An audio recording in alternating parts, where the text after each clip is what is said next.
Hallelujah, praise the Lord. आप सबको Jesus rain सेवकाई में हम स्वागत करते हैं। हर एक मंगलवार शाम को जो फेसबुक के द्वारा वचन हम सीखते हैं, आज भी प्रभु हमें अवसर दे रहा है कि परमेश्वर के वचन से सीखें। तो जितने लोग आज इस वचन को सुन रहे हैं, मैं उनके लिए परमेश्वर का धन्यवाद करना चाहता हूँ, क्योंकि आपका जो प्यास है परमेश्वर के वचन के लिए, प्रभु ज़रूर वो देखता है। जो प्यासा है, जो वचन के लिए प्यासा है, प्रभु उन आत्माओं को, उन जीवनों को प्रभु देखता है और उनको आशीषों से भरेगा। पिछले दिनों हम पवित्र आत्मा के बारे में सीख रहे थे और ख़ासकर पवित्र आत्मा के प्रतीक के बारे में, सिंबल्स ऑफ होली स्पिरिट, हमने पहले से बहुत सारे हमने सीखा। वचन से पवित्र आत्मा को वचन में दाखरस के रूप में दिखाया गया है, कई जगहों में हवा के रूप में दिखाया गया है, कई जगह में तेल और कई जगह में एक नदी के जैसे। तो ये सब हमने पिछले दिनों में सीखा और पास्टर फिनी भी वचन की गहराई से हमें सिखा रहे थे। और पिछले दिन हम देख रहे थे कि पवित्र आत्मा को वर्षा के साथ या बारिश के साथ प्रतीक किया गया है। जिस प्रकार इस धरती पर वर्षा होता है, बारिश होता है, उसी प्रकार पवित्र आत्मा का काम भी हम देख सकते हैं। नेचुरल तल पर किस प्रकार से बारिश होता है और बारिश होने से किस प्रकार से हमारे धरती उससे फलता है, फूलता है और धरती में कितना उपज पैदा होता है, उसी प्रकार पवित्र आत्मा भी एक परमेश्वर के पुत्र पुत्री के जीवन में जब बरसाता है, उसके जीवन को बदल देता है। तो हमने पिछले दिनों में ये देखा कि किस प्रकार से प्राकृतिक रूप में, नेचुरली भी किस प्रकार से बारिश गिरता है। जब उसको हम सीखेंगे और पवित्र आत्मा की गहराई को, पवित्र आत्मा को पाने के लिए, नहीं तो जो लोग पवित्र आत्मा को पाए हैं और उनके अंदर प्यास होंगे और ज़्यादा पवित्र आत्मा को पाने के लिए।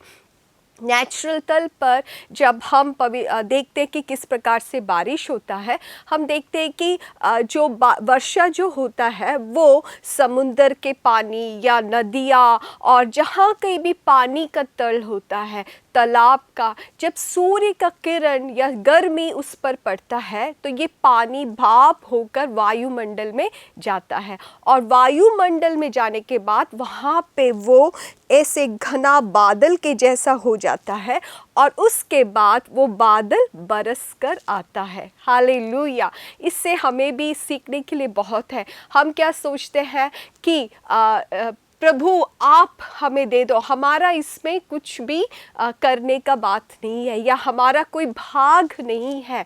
तो अगर प्रभु आप दे दो, आप दे दो, नहीं तो पवित्र आत्मा से मुझे भर दो, नहीं तो उसकी जो चाहत है वो हमारे अंदर से होना चाहिए, स्तुति होना चाहिए। ऐसे कोई व्यक्ति है जिसको भूख नहीं है या प्यास नहीं है, वो पवित्र आत्मा के बारे में और गहराई में जाते नहीं है, तो उनको इतना सफलता से नहीं मिल सकता। लेकिन जिसके अंदर, उनके अंदर परमेश्वर से एक अच्छा रिश्ता है, उसके अंदर से स्तुति आराधना उठता है कि प्रभु मुझे और आपके करीब आने के लिए मुझे मदद करे, प्रभु मुझे और आपकी आवाज़ को सुनने के लिए मदद करे, प्रभु और मैं आपसे नज़दीक होने के लिए चाहता हूँ। और वो परमेश्वर के प्रति उसके दिन में हर दम एक धन्यवाद के साथ, स्तुति के साथ अपने जीवन को बिताता है। उसके जीवन से जो स्तुति आराधना जैसे वो ऊंचा उठता है और वो एक बादल के रूप में बनकर स्वर्ग से बरसात लेकर आता है। इस प्रकार हमारे जीवन में शावर्स ऑफ ब्लेसिंग, आशीषों का बारिश हमारे जीवन में हम प्राप्त कर सकते हैं।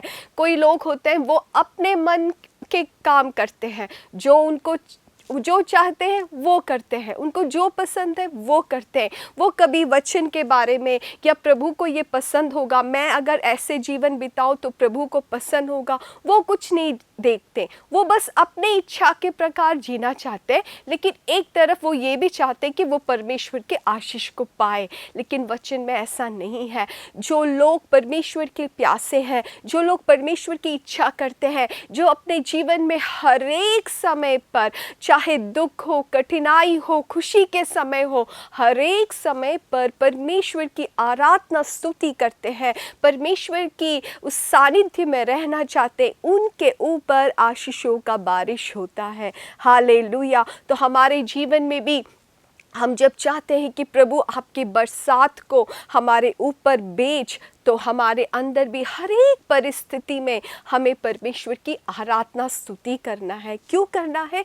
क्योंकि ये जानते हुए कि हमारा परमेश्वर कौन है, हमारा परमेश्वर कितना महान है। हमारा जो समस्या है हमारे परमेश्वर के सामने एक छोटा सा राई के जैसा है, नहीं तो छोटा सा एक कण के जैसा है। उसके लिए वो एक बड़ा बात ही नहीं है। तो इसको समझते हुए कि प्रभु आप कितना महान है, आप कितना श्रेष्ठ है, आप कितने अद्भुत काम करने वाले हैं, तो उसको सोचते हुए परमेश्वर की स्तुति करें। तो कई बार लोग क्या करते हैं, उनकी समस्या को वो बहुत बड़ा कर देते हैं। उनको लगता है कि उनका समस्या इतना बड़ा है, या उनको लगता है कि उनका समस्या परमेश्वर से भी बड़ा है। हालेलुया। लेकिन एक परमेश्वर का सच्चा एक दास, एक दासी, परमेश्वर का एक पुत्र पुत्री ये समझता है कि यीशु जो नाम सब नामों से ऊंचा है, यीशु का नाम जो सब नामों से ऊंचा है, उस नाम के सामने हमारा समस्या बहुत ही छोटा है। तो इसको समझते हुए हमारे हर एक कठिनाइयों में, हमारे क्लेश में, हमारे बीमारी में, हमारे सामने जब बहुत ही आर्थिक ज़रूरी भी आ जाते हैं, हमें निराश नहीं होना है, लेकिन स्तुति करते हुए परमेश्वर की जब आराधना करते हैं, प्रभु आशीषों का बरसात बरसाएगा। हम वचन से देख सकते हैं, वचन में बरसात या पुराने नियम में बरसात को बहुत ही इम्पॉर्टेंस दिया गया है बारिश के लिए, क्योंकि इज़राइल के जो लोग हैं वो लोग बरसात पर उनकी जो सफल है, उनकी जो सफल होता है, उनका उपज होता है, तो उसके लिए बरसात होना बहुत ज़रूरी है। क्योंकि इस्राएल का जो भूमंडल देखे तो वहाँ पर कम नदियाँ हैं, तो उनका पूरा जो निर्भर होता है उनका फसल के लिए, उनका एग्रीकल्चर के लिए बारिश ही होता है। तो बारिश उनको बहुत ही ज़रूरत है। अगर बारिश समय पर नहीं मिलता तो उनका एक साल का मेहनत बर्बाद हो सकता है।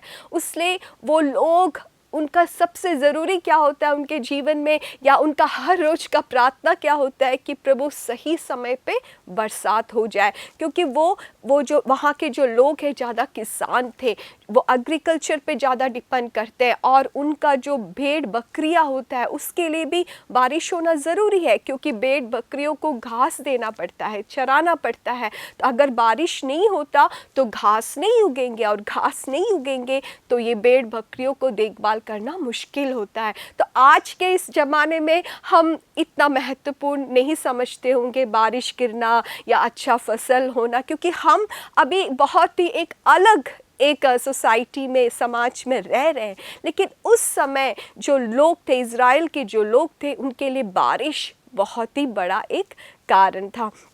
तो योएल की किताब में, योएल की किताब उसका 2 अध्याय उसका 21 से लेके 23 पद को हम पढ़ेंगे। इसमें देख सकते हैं कि उन लोगों से जब भविष्यवाणी होता है, भविष्यवक्ता कहता है, तो बड़ा आश्वास मिलता है एक बात उनको सुनकर कि प्रभु बारिश भेजने वाला है, उनको अच्छा उपज मिलने वाला है।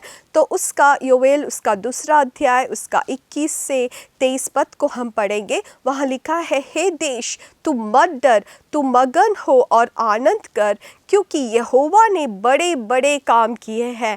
हे मैदान के पशुओं मत डर, क्योंकि जंगल में चराई उगाई है और वर्ष फलने लगे हैं। अंजीर का वर्ष और दाखलता अपना अपना बल दिखाने लगी है। हे सियोन के लोग, तुम अपने परमेश्वर यहोवा के कारण मगन हो और आनंद करो, क्योंकि तेरे लिए वो वर्षा अर्थात बरसात की पहली वर्षा बहुतायत से देगा और पहले के समान अगली और पिछली वर्षा को भी बरसाएगा। तो ये जो परमेश्वर के दास इज़राइलियों के लिए जो भविष्यवाणी कर रहा है कि उनकी क्या क्या उनको आशीष प्रभु देने वाला है, तो उनमें सबसे बड़ा एक आशीष है जब वो कहता है कि हे सिय्योन के लोग, तुम अपने परमेश्वर यहोवा पर मगन कर। हालेलुया। आज के दिनों में अगर लोग कहेंगे कि आपको कुछ कंप्यूटर देता हूँ, नहीं तो अभी के जो ज़रूरत है एक अच्छा मोबाइल आईफोन देता हूँ, तो लोग मगन हो जाएंगे। लेकिन उस समय के लोगों को उसकी ज़रूरत नहीं। उस समय के लोग जब इज़राइल के उस समय के लोगों को ज़रूरत था वर्षा का। तो यहाँ पर जो नबूवत करता है वो कहता है कि तू आनंदित हो, क्योंकि तुम्हारे लिए वो वर्षा अर्थात बरसात की पहली वर्षा बहुतायत से देगा और पहले के समान अगली और पिछली वर्षा को भी बरसाएगा। यहाँ पे लोगों को बड़ा एक वायदा देता है कि बड़ा एक बरसात होने वाला है और वो अगली और पिछली बरसात भी होगा। उसका हम वचन हुई दूसरे अध्याय उसका 28वां पद को देखेंगे और उसमें लिखा है कि उन बातों के बाद वह सब प्राणियों पर अपने आत्मा उंडेलेगा। तुम्हारे बेटे बेटियां भविष्यवाणी करेंगे और तुम्हारे पुरानियों सपने देखेंगे और तुम्हारे जवान दर्शन देखेंगे। तुम्हारे दास और दासियों पर भी मैं उन दिनों में अपना आत्मा उंडेलूंगा। हालेलुया। यहाँ पर उसके सामने के जो वर्सेस में वचन में वर्षा के बारे में कहा गया, उसके तुरंत बाद ही हम देख सकते हैं 2-3 वचन के बाद में यहाँ पे भविष्यद्वक्ता कहता है कि उन दिनों में परमेश्वर सब प्राणियों के ऊपर अपना आत्मा उंडेलूंगा। हालेलुया। बस एक प्राकृतिक रूप में एक वर्षा ही नहीं, लेकिन एक आत्मिक अर्थ भी है कि पवित्र आत्मा का वर्षा सारे लोगों पर ऊपर उंडेलने वाला है और जिसके कारण तुम्हारे बेटे बेटियां भविष्यवाणी करेंगे, तुम्हारे पुरानियों स्वप्न देखेंगे और तुम्हारे जवान दर्शन देखेंगे। तुम्हारे दास दासियों पर भी उन दिनों अपना आत्मा उंडेलूंगा। इसी को हम प्रेरितों के काम उसका दूसरा अध्याय उसका 17 पद में देख सकते हैं। जब पवित्र आत्मा पेंतिकोस्त के दिन में उन चेलों के ऊपर उतर आया तो लोग नहीं समझ रहे थे। जो बाहर से जो लोग देख रहे उनको समझ में नहीं आ रहा कि ये क्या हो रहा है, लेकिन पतरस खड़ा होकर आत्मा में यही योएल नबी ने जो कहा कि योएल नबी ने जो नबुवत किया है उसका पूर्तिकरण है। हालेलुया। उसका पूर्तिकरण यहाँ हो रहा है क्योंकि प्रभु ने कहा है अगले और पिछले बारिश को भेजूंगा कर। तो उसमें प्रेरितों के काम दूसरा अध्याय उसका 17 पद से देख सकते पत्रोस उठकर कहता है कि परमेश्वर कहता है कि अंत के दिनों में ऐसा होगा कि वो अपने आत्मा सब मनुष्यों पर उंडेलूंगा और तुम्हारे बेटा और तुम्हारे बेटियां भविष्यवाणी करेंगे, तुम्हारे जवान दर्शन देखेंगे, तुम्हारे पुरानी सपने देखेंगे, वरन वो अपने दास और अपनी दासियों पर उन दिनों अपने आत्मा से उंडेलूंगा और वह भविष्यवाणी करेंगे। हालेलुया। जो पुराने नियम में हमने देखा उसका एक पूर्तिकरण के रूप में हम यहाँ पर प्रेरितों के काम दूसरे अध्याय में भी देख सकते हैं। तो यहाँ देख सकते हैं कि एक बारिश होने वाला। योएल नबी कहता है कि हे सिय्योन के निवासियों तुम मगन हो जाओ, क्योंकि एक बड़ा एक बारिश होने वाला है। वो बड़े बारिश गिरने से क्या होने वाला है, क्या क्या फायदा होने वाला है, तुम मगन हो जाओ, क्योंकि तुम्हारे जो मैदान की जो पशुएं हैं उनको चारा मिलेगा और जो वृक्ष फलते हैं उसमें ज़्यादा फलवंत होंगे। जैसे अंजीर का पेड़, दाखलता, इस सब में बहुत ही फल आएंगे। और लोगों से कहता है कि तुम मगन हो जाओ, क्योंकि बड़ा एक बारिश प्रभु भेजने वाला है। जिस प्रकार में भूमि सूखा जब पड़ा होता है हम इतना नहीं समझते, लेकिन ऐसे जगहों में हम जाएंगे जहाँ पर बहुत सालों से या बहुत महीनों से अगर बारिश नहीं होता है तो हम उस भूमि को देख सकते हैं। वो एकदम सूखा होता है, एक पौधा भी उसके ऊपर नहीं आता, एक पौधा भी खिल नहीं सकता, वो सूख कर फटा होता है। और हमें लगता है वो भूमि को देखकर कि ये कभी किसी काम का कोई यूज़फुल नहीं होगा, ये कोई काम का ही नहीं है। हमें ऐसा लगेगा वो भूमि को देखकर अभी इसका कोई मतलब नहीं है, इससे कुछ काम नहीं हो सकता। लेकिन कारण क्या है, उस भूमि के ऊपर बहुत सालों से, नहीं तो महीनों से पानी नहीं गिरा। लेकिन उसी भूमि पर अगर बारिश गिरता है तो उस भूमि के अवस्था बदल जाएगा। उस भूमि के जो अवस्था है उसमें बहुत बड़ा बदलाव आ सकता है। जैसे ही बारिश आता है, अगर वो भूमि वो पानी को पी लेता है तो उसका जो सूखापन सब दूर हो जाएगा। उसके अंदर जो सूखापन है, जो एकदम लग रहा था कि वो फट रहा है, उसकी जो जितना खूबियाँ है वो ख़त्म हो रहा है। लेकिन जैसे जैसे बारिश पानी आता है और वो भूमि, वो मिट्टी उस पानी को पी लेता है, वो भूमि गीला हो जाता है, वो भूमि नरम हो जाता है, जिससे फिर से उस भूमि पर पेड़ पौधे खिल निकलते हैं। हालेलुया। कई बार हमारे जीवन भी ऐसा होता है, हमारे परिस्थिति के कारण या हम परमेश्वर से दूर जाने के कारण, परमेश्वर के वचन के विरुद्ध कार्य करने के कारण हमारा जीवन सूखा हो जाता है। हमारा जीवन को हम जब देखते लगता है कि कोई मेरा मदद नहीं कर सकता, ये तो सूख गया है, ये अभी यूजलेस है। कई लोग जब हमसे बातें करते कहता है कि मेरा जीवन यूजलेस है, मैं कोई काम का नहीं हूँ। पिछले दिनों एक बेटी हमारे पास आए काउंसलिंग के लिए, बहुत ही अच्छी घराने से है, बड़ी पढ़ी लिखी है, उसने इंजीनियरिंग कंप्लीट किया है। लेकिन उसके क्लास में कुछ 3rd ईयर में वो पढ़ रही थी शायद, लेकिन उसके कुछ दोस्तों ने उससे कहा कि तू सुंदर नहीं है, तू देखने अच्छी नहीं है, तेरा शादी नहीं हो सकता, अगर शादी भी हो तो तेरा पति तुझे प्यार नहीं करेगा। बस इतना ही उसके दोस्तों सहेलियों ने कहा। लेकिन ये बेटी के जीवन में, इसके मन में ये एकदम तलवार के जैसा घुस गया। और ये बेटी कह रही थी कि वो मेरे दोस्तों ने जो मुझसे कहा वो मेरे मन को इतना दुख कर दिया कि मैं अपने अंदर खींचने लगी, अपने आप को अंदर ही अंदर खींचने लगी। मुझे किसी से बात करने की दिल नहीं होता था, रूम से, घर में, कमरे के बाहर मुझे आने को दिल नहीं लगता था। पूरा समय ये सोचती रहती थी मैं कोई काम का नहीं हूँ, मुझे कोई प्यार नहीं करेगा, मेरा भविष्य नहीं होगा। उसको नौकरी के लिए भी कई लोग उसके पास आए, उनके पापा भी कुछ नौकरी के बात को लेकर आए, लेकिन अंदर ये जो डर है, किसी ने जो कहा उसको वो सुन लिया, वो अपने में छुपने लगी। उस समय बेटी कह रही थी कि वो परमेश्वर पर भी पूरा विश्वास नहीं कर पा रही थी। वो यीशु मसीह को बहुत प्यार करने वाली बेटी थी, लेकिन ये शब्द सुनकर उसे ऐसा लगा कि हाँ यीशु, आप भी मुझसे दूर है, आप भी मुझसे प्यार नहीं करते, आपने क्यों ऐसा मेरे जीवन को बनाया, मैं ऐसा क्यों हूँ।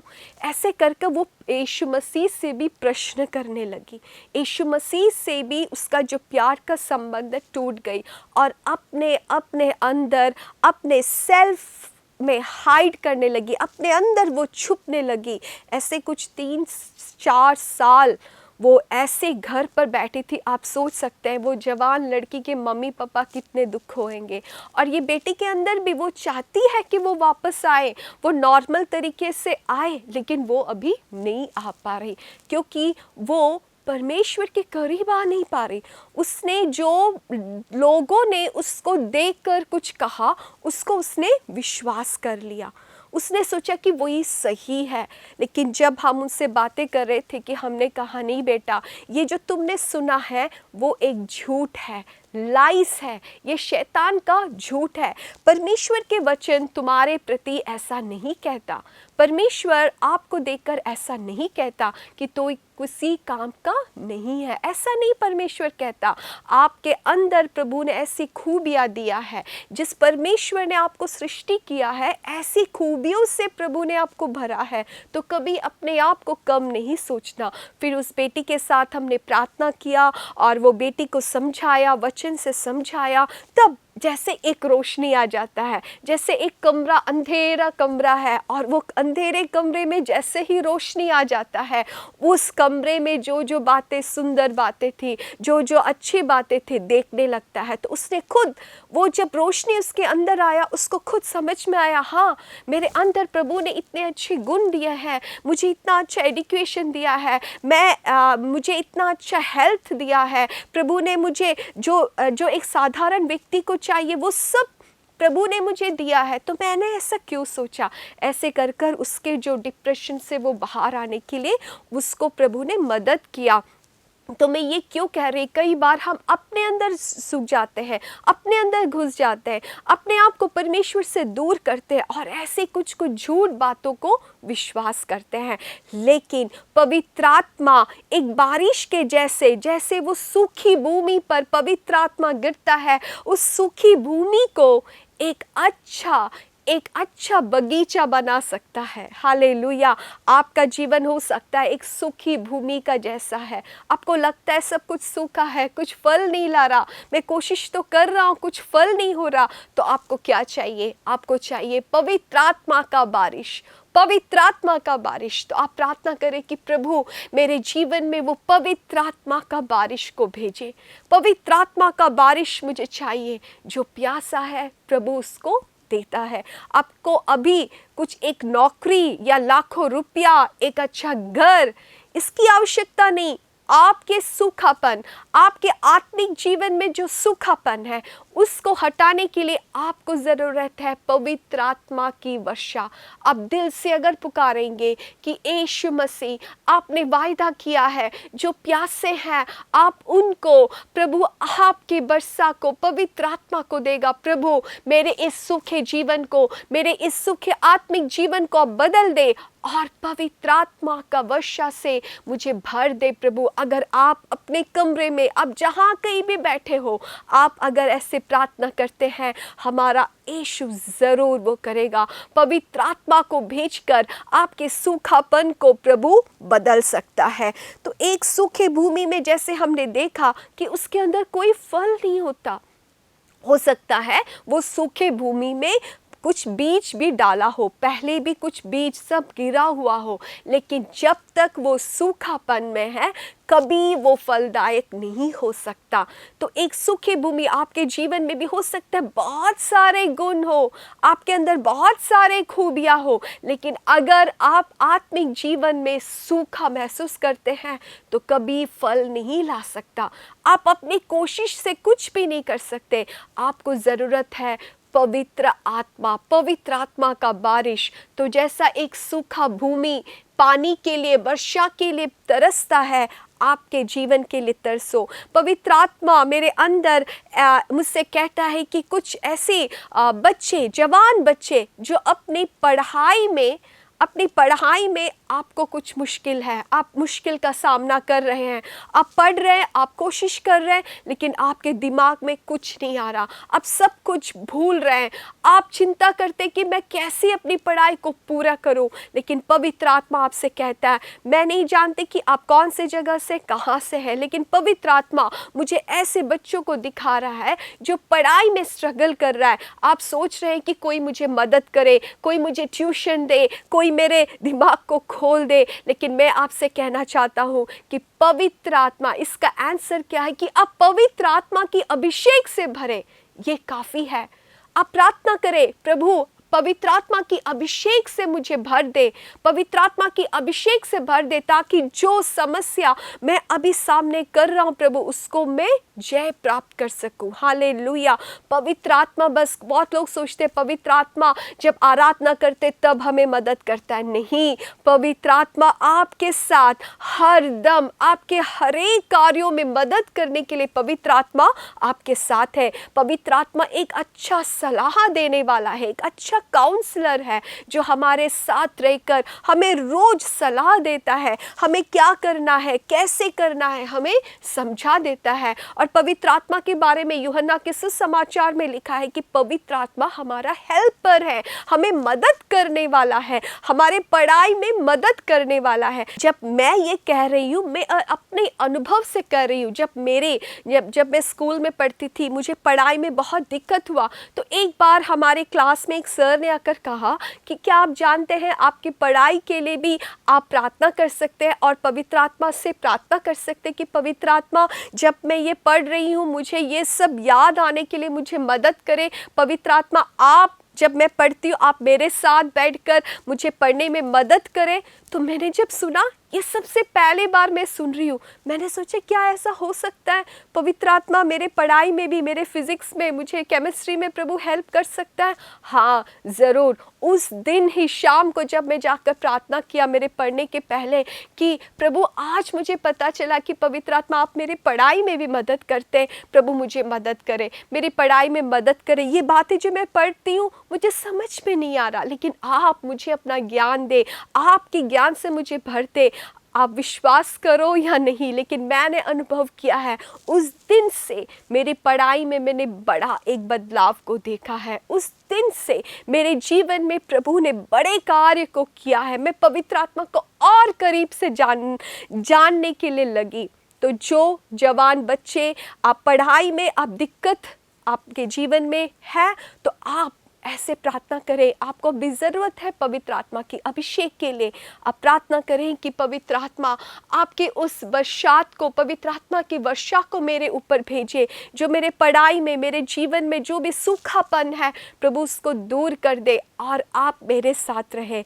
आप विश्वास करें, प्रभु ज़रूर आपके जीवन में वो बड़े कार्य को करेगा। ज़रूर प्रभु की बड़ी अनुग्रह आपके ऊपर होगा।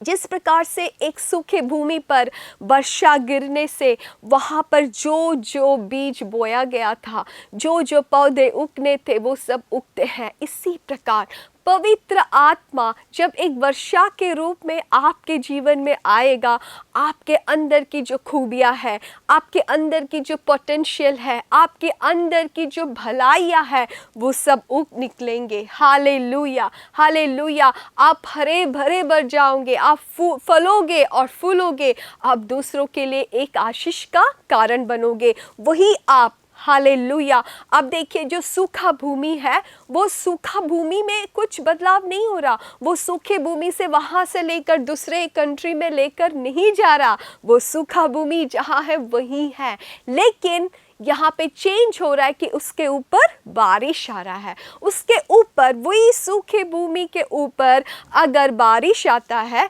तो वो सूखा भूमि बदल सकता है। इसी प्रकार आपको भी लगता है कि आपका जीवन सूखा है। आप ऐसे सोचते होंगे कि अगर मैं दूसरे एक परिस्थिति में था या दूसरे स्कूल में पढ़ता था, दूसरे परिवार में अगर था, तो मेरे जीवन में बहुत सफलता हो सकता था। ऐसा सूखापन मुझे अनुभव करने की ज़रूरत नहीं था, ऐसे सोचता है। लेकिन ऐसा नहीं। आप जहाँ कहीं भी प्रभु ने आपको रखा है, जिस अवस्था में भी प्रभु ने आपको रखा है, एक ही बात की ज़रूरत है कि पवित्र आत्मा की वो वर्षा, पवित्र आत्मा की वो वर्षा आपके ऊपर अगर गिर जाते हैं, आपके सूखापन को प्रभु बदल देगा। आपके अंदर जितना सूखापन है, प्रभु उसको बदल कर आपके अंदर प्रभु ने जो बीज दिया है, आपके अंदर प्रभु ने जो पोटेंशियल दिया है, उसको प्रभु बाहर लेकर आएगा। तो आप यही प्रार्थना करें कि आज प्रभु मुझे ज़रूरत है पवित्र आत्मा की उस वर्षा का। प्रभु आपकी वर्षा से मुझे भर दे कर आप प्रार्थना करें। बहुत धरती के ऊपर देख सकते हैं, सब जगह बारिश गिरता है, लेकिन कुछ ऐसी जगह होता है वहाँ की मिट्टी पानी को नहीं पीता। अगर वो पानी को नहीं पीता तो बारिश के बाद भी क्या होगा, वो जो मिट्टी वो सूखा ही रहेगा। तो ऐसा ना हो हमारे जीवन में। जब पवित्र आत्मा का काम होता है, आप कभी भी अनबिलीव ना करें, आपके अंदर कभी भी शक नहीं होना है, लेकिन उसको पूरे हृदय से पवित्र आत्मा को आप पी ले, पवित्र आत्मा को आप प्राप्त करें और प्यास रखें कि प्रभु मेरे जीवन के हर एक सूखापन को बदल कर प्रभु आपकी इच्छा जो मेरे जीवन से पूरा होने के लिए मुझे मदद करे। आइए हम प्रार्थना करने जा रहे हैं। आपकी जो कुछ भी विषय है उस विषय को आप ले ले और प्रार्थना करें कि प्रभु इस विषय का जो हल है वो मैं अभी संसार में ढूंढ रहा हूँ। कौन मुझे मदद करेगा, कौन मेरी सहायता करेगा, किस प्रकार से मैं अपनी पढ़ाई में या मेरे जीवन में, मेरे जॉब में एक चेंज को ला सकता हूँ। लेकिन आपका एक ही ज़रूरत है, वो है पवित्र आत्मा।